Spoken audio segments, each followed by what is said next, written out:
وأول لقاء معانا هو لقاء محمد صلاح اللي اتكلم عن سباق الكرة الذهبية لعام 2025.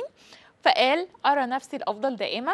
وأجرى نجم فريق ليفربول محمد صلاح حوارا مع شبكة سكاي سبورت، فقال: على مدار مقابلاتي خلال السنوات السبع أو الثمانية الماضية كنت أقول دائما إنني أريد الفوز بلقب دوري أبطال أوروبا، ولكن هذه هي المرة الأولى التي أقول فيها إنني أريد التتويج بلقب الدوري الإنجليزي مع ليفربول، وأعيش عامي الأخير مع ليفربول وسلوت يساعدني أكثر من كلوب، وأعلم كيف أفوز بالكرة الذهبية.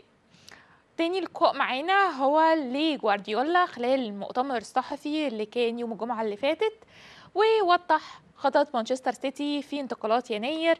فقال: لا أعرف، في الوقت الحالي الأمر ليس سهلا ولن يكون سهلا، ربما نتعاقد مع أحد أو ربما لا نتعاقد أبدا.